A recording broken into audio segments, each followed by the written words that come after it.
Et on continue avec vous, Sandrine Kilissi, directrice de l'ingénierie patrimoniale à la Banque Pictet. En ces temps de relance et de reprise économique en Europe, on en parle souvent dans Smart Bourse de ce moment européen. C'est vrai que le rachat d'une entreprise ou la cession d'une entreprise peuvent en tenter plus d'un. Et il est important de savoir qu'il y a différentes options finalement qui s'offrent aux racheteurs. On n'est pas obligé d'acheter directement les actions d'une entreprise.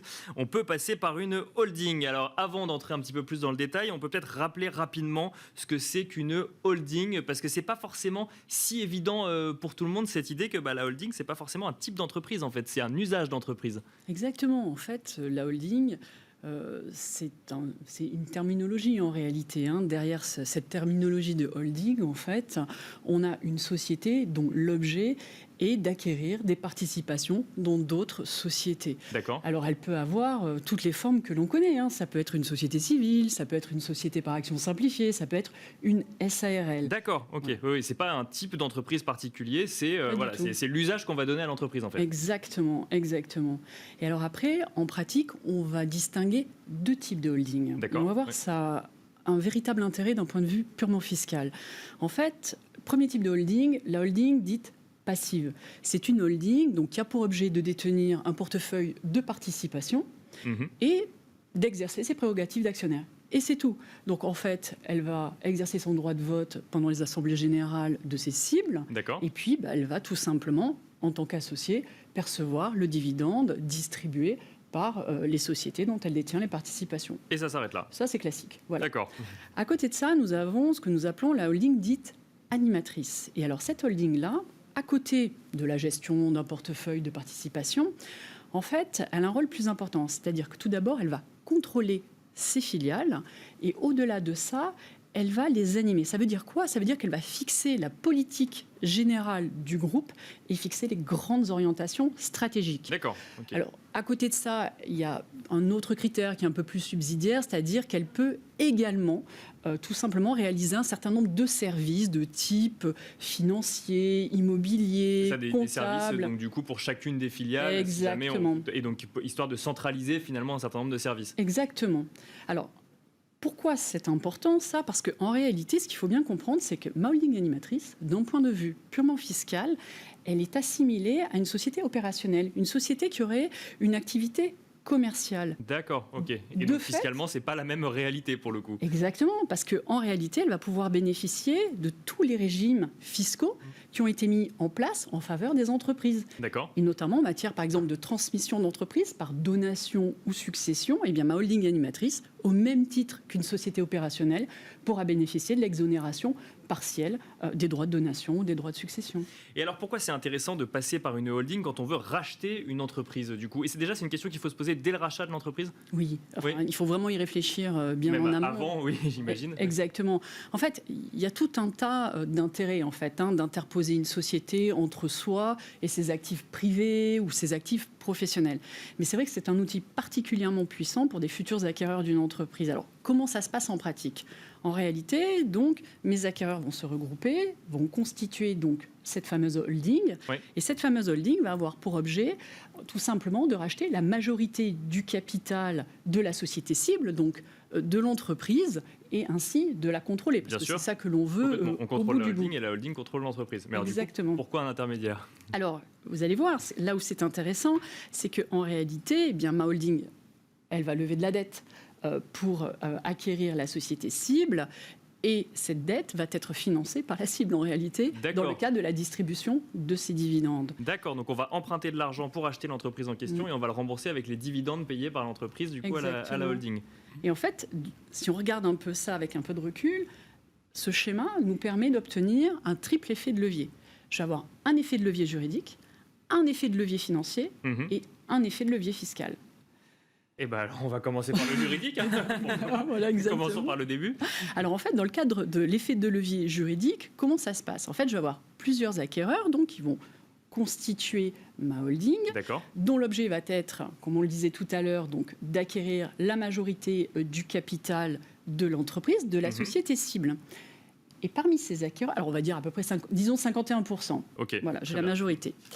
Parmi ces acquéreurs, si j'en ai un qui détient 51% du holding, en réalité, c'est lui qui va contrôler l'entreprise. Bien sûr, oui, alors qu'en réalité, finalement, il détient de manière indirecte que 25% de la cible. Bien sûr. Donc là, on a un bel effet de levier. Là aussi, où ça peut être intéressant d'un point de vue juridique, c'est qu'une fois tout cela constitué, si on a besoin de nouveaux capitaux, d'apports de fonds propres, de nouveaux investisseurs, ceux-ci, on va les faire rentrer directement par la holding. D'accord. Comme ça, au moins, on stabilise l'actionnariat de la société cible. L'actionnariat du groupe ne change pas. En revanche, on fait changer celui de la holding et donc automatiquement, on peut jouer sur les participations de l'intégralité du groupe. Exactement, exactement. Alors ça, c'est l'effet de levier juridique. Mais comme on va le voir, c'est assez imbriqué avec l'effet de levier financier. Pourquoi ? Parce que en fait, mes acquéreurs, donc au capital de la holding, finalement, eux, quel va être le rapport en fonds propres ? Rien. Pourquoi ? Parce que c'est la holding qui va s'endetter pour acquérir la société cible. Alors, évidemment, cet effet de levier financier ne fonctionne réellement. Oui, il faut que l'entreprise soit capable de générer des dividendes quand même et de les verser. On est bien d'accord. Et l'établissement de crédit ne suivra que si on a une entreprise qui a une bonne rentabilité. Sans quoi, de toute façon, le schéma ne peut pas fonctionner. Bien sûr. Oui. Donc ça, c'est notre effet de levier financier. Mais là aussi, cet effet de levier financier est intéressant si, quelque part derrière, la fiscalité suit. Pourquoi ? Parce que, comme on le sait, la fiscalité, en fait, c'est un élément de dépréciation de la rentabilité des actifs. Oui, donc, si mes dividendes se font taxer à l'IS à 26,5, ça demande un effort colossal à la cible en termes de résultats à pouvoir faire remonter au niveau de la holding. Heureusement, on y arrive. Exactement. En fait, on va pouvoir bénéficier d'une fiscalité qui est relativement allégée. En fait, parce qu'on est d'entreprise à d'entreprise, du coup. Exactement. Tout d'abord, en fait, on va pouvoir bénéficier du régime dit des sociétés mère-fille. Comment ça se passe ? Eh bien, la remontée de dividendes se fait en exonération d'impôt sur les sociétés, qui aujourd'hui est à 26,5%. On va quand même avoir une petite quote-part de frais et charges à payer, la holding, qui est de 5% du montant des participations. Donc en gros, ça me donne un taux d'imposition qui est de 1,32%. Bon, voilà, c'est tout à fait... Comparé aux 26% dont vous parliez tout à l'heure, effectivement, on n'est pas sur les mêmes ordres de grandeur. Exactement, c'est tout à fait supportable. Alors pour bénéficier de ce régime, il est impératif que ma holding détienne au moins 5% du capital de ma cible, et ce pendant au moins 2 ans. Donc ça, c'est important. Par contre, alors, une fois qu'on a dit ça, on se dit, c'est quand même assez performant, sauf que si ma holding ne perçoit rien d'autre, n'a pas d'autres résultats que ces dividendes, eh bien, ces charges financières vont générer un espèce de déficit chronique qu'elle ne pourra imputer sur rien. Donc là, c'est un peu dommage. Et là, on est toujours que dans le cas d'une holding animatrice, pour le coup. Non, pas forcément. Ça peut être une holding passive également. Exactement. Donc, comme je vous disais, donc là, on a ce problème avec ce déficit chronique. Alors, pour le coup, s'il s'avère que ma holding détient au moins 95%, du capital de ses filiales, on va pouvoir mettre en place ce que l'on appelle le régime de l'intégration fiscale. D'accord. Et ce régime est particulièrement intéressant parce qu'en réalité, c'est la holding qui va payer l'impôt sur les sociétés sur un résultat, donc de manière globale. Donc pour tout le groupe, toutes les entreprises du groupe. Exactement. Donc, voilà, on fait un mix des résultats. Donc là, il y a 2 intérêts. Le premier, c'est tout d'abord que la remontée de dividendes se fait là aussi en exonération d'IS, sauf une quote-part de frais et charges, mais qui ici n'est que de 1%. Donc j'ai une taxation qui est de 0,26%, mais aussi et surtout, les charges financières de la holding vont s'imputer sur les résultats des cibles.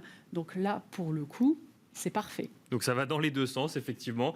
Et c'est autant de raisons de passer par une holding quand on veut racheter une entreprise. Merci beaucoup, Sandrine Kilici. Sandrine Kilici, je rappelle que vous êtes directrice de l'ingénierie patrimoniale à la Banque Pictet. Merci à vous également de nous avoir suivis. Et je vous donne rendez-vous à 18h30 donc pour 1 heure de débrief du coup de la séance boursière du jour.